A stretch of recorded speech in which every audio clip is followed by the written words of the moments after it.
There's way too many things wrong with the Kansas City Chiefs right now. They have to get some answers, and I got a few of them right here.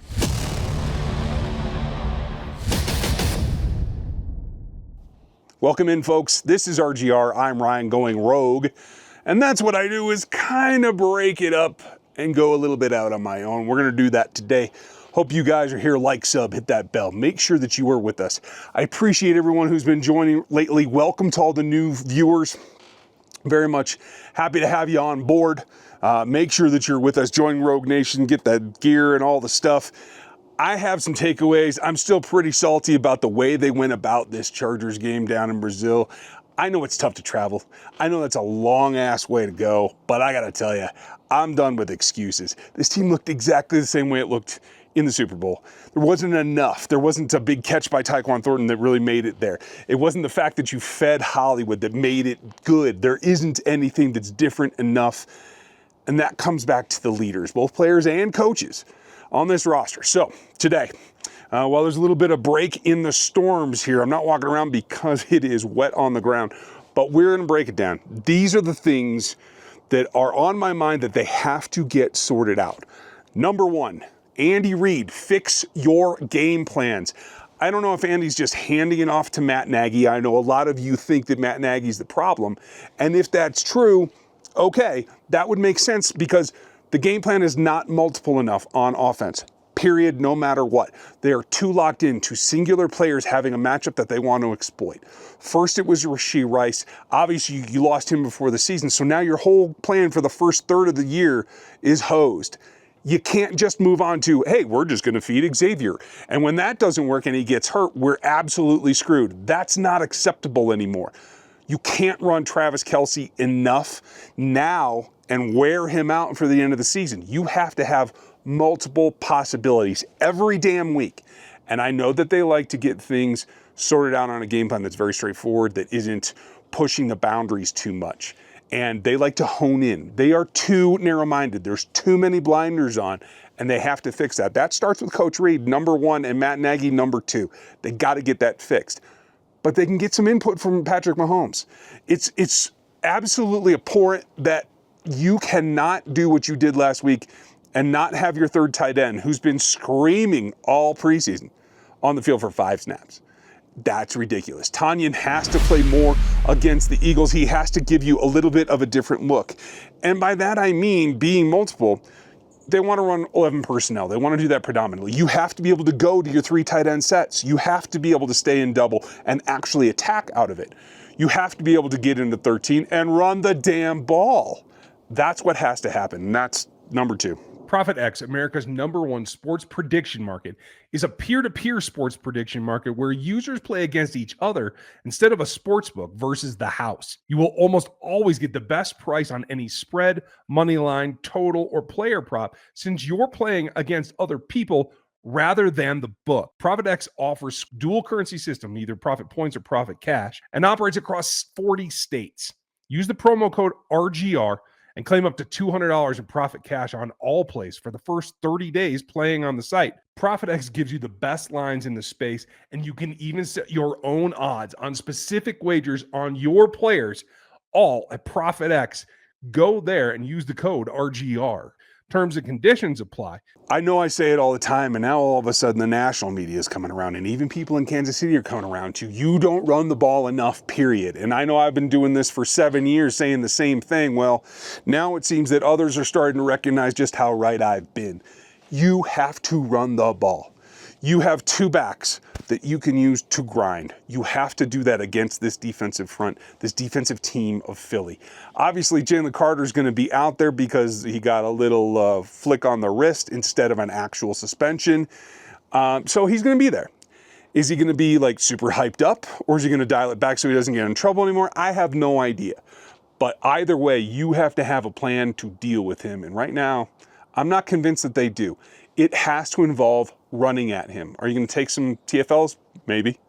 Maybe if your guys sack up, they'll be able to actually move him off the ball with some doubles. I want to see Simmons and Suamatia be able to do that. And I know that they'll be running more doubles with Creed and Kingsley as well.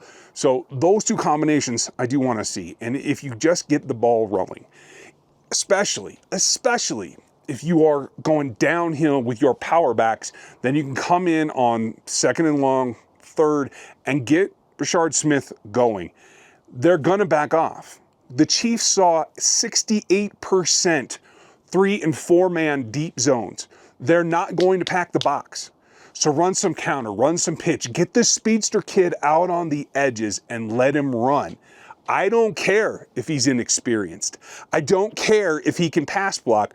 Toss him the damn ball and let him run. That's what they have to do. Now, Elijah Mitchell's going to be on this roster. I still feel like he's just a placeholder at this point. Could they get another speed back off of a practice squad or something? Possibly. But right now they're sitting just under $3 million in cap space, and that ain't enough to do anything worth anything. So I think it's going to be mostly try to get Royals back on the field and see what you can do with the guys that you already have. Not my favorite, but I think that's probably the most likely scenario that we see. On the defensive side, there's just too much to fix. Nobody showed up. Chris Jones is guessing at plays, and he's supposed to be the leader.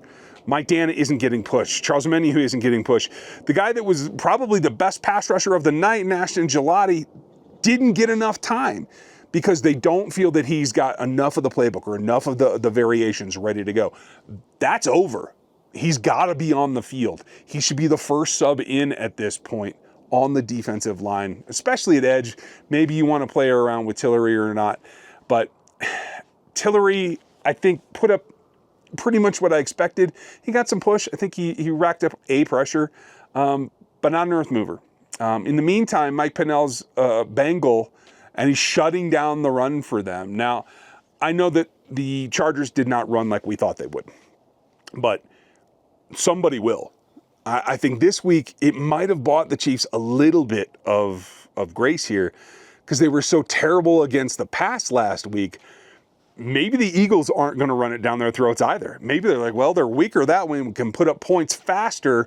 I still think Saquon and now Tank Bigsby, who Howie just traded for, I think they're going to be a bigger part, but maybe not the first quarter, the first half. Maybe they're more of a second half aspect of the Eagles offense because they just want to eat it all up. That's kind of my thought. But you're going to be susceptible because of what you put on film last week. And that's Jalen Watson. That's Christian Fulton. That's certainly Jamari Connor. It's even Jaden Hicks. They have to fix that. You cannot walk down Jaden Hicks into a slot wide receiver anymore. You cannot think that you're going to be able to pull that off, Steve Spagnuolo and Dave Merritt. You have to be able to make adjustments. Now, I know everyone's going to say, and especially the coaching staff, if any of you are watching this, I know you guys are saying, oh, you're just overreacting, shut up. I'm not overreacting. It's a pattern already. Yes, it's spanned an off season, but it's still a pattern. You have to get more out of these players. You have to push these players more. And I know it's a player-friendly environment in the Kansas City organization. Across the board. Locker room, weight room, the whole 9 yards. Well, it's time not to be. You need a little tough love. You gotta be the dad, not the grandpa at this point. And I know the vibes are good and they are all off season, and that helps when you're a winner. When you're not winning, it ain't supposed to be that way, so they got to get that fixed. And I think a little bit of smack talk right now, a little bit of challenging even your stars who aren't named Patrick Mahomes, because he's the only one who put out an above expectation performance. That's what's got to happen for you to get this season back on track. And don't get me wrong, it's tough to go through this first part of the season, but they have to get it back on track. It is an imperative if we're going to see anything good come down the line. So that's it for me. Like, sub, hit that bell, be with us. Dan's got a rant that you guys probably want to see. For those of you that are already part of Rogue Nation and our members of Rogue Nation, you get in the Discord that is the same name when you sign up at the rookie level or above. And we got a couple of good things cooking for you guys in the memberships this season as well. So I hope you guys will check it out. Thanks for your time. Have a good day. We'll talk to you tomorrow. Thanks for watching this video from the team at RGR Football. Click these videos to see more and subscribe to RGR Football.